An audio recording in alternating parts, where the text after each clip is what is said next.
தமிழ் சின்ன திரையில இப்பலாம் ஒரே சேனல்ல பணிபுரியிற 2 பேரு காதலிச்சு திருமணம் செஞ்சுக்கிறதெல்லாம் சகஜமாகிக்கிட்டு வருது.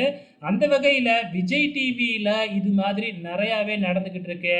அப்படி ஒரு ஜோடி தான் அருண், அர்ச்சனா ஜோடி. இவங்க 2 பேருமே வந்து பார்த்தீங்கன்னா, வெவ்வேறு பிக் பாஸ் சீசன்ல கலந்துக்கிட்டாங்க.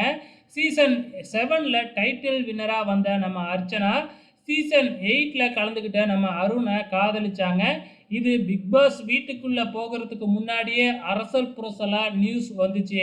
இருந்தாலும் பிக் பாஸ் சீசன் 8 ஆரம்பிச்சதுக்கு அப்புறம் தான் வந்து பார்த்தீங்கன்னா, அருண் பிக் பாஸ் வீட்டுக்குள்ள சொல்ல சொல்ல அது உறுதியாயிடுச்சு. இவங்க 2 பேரும் காதலிக்கிறாங்க அப்படிங்கிறது உறுதியாயிடுச்சு. அதே டைம்ல அடுத்த வருஷமே நாங்க கல்யாணமும் பண்ணிக்க போறோம் அப்படின்னு பிக் பாஸ்லயே நம்ம அருண் சொல்லியிருந்தாப்ல. இப்ப இவங்க 2 பேருக்குமே என்கேஜ்மெண்ட் அதாவது நிச்சயதார்த்தம் நடந்து முடிஞ்சிடுச்சுங்க. இத அவங்களோட சோசியல் மீடியாவிலேயே 2 பேருமே வந்து பார்த்தீங்கன்னா, அப்டேட் பண்ணியிருக்கிறாங்க. அதுக்கு என்ன தலைப்பு வச்சிருக்காங்க தெரியுமா? 2 ஆன்மாக்கள் ஒரே இதயம் எல்லையில்லா அன்பு.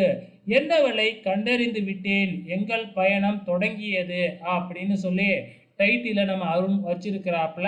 ஆக மொத்தத்துல 2 பேருக்கும் என்கேஜ்மெண்ட் ஆயிடுச்சு. சீக்கிரமாவே கல்யாணமும் நடக்க போகுது. இவங்க 2 பேருக்கும் நம்ம இணையவாசிகள் தங்களோட வாழ்த்துக்கள குவிச்சுக்கிட்டு வராங்க. உங்களோட விஷ் பண்ணிடுங்க. நன்றி.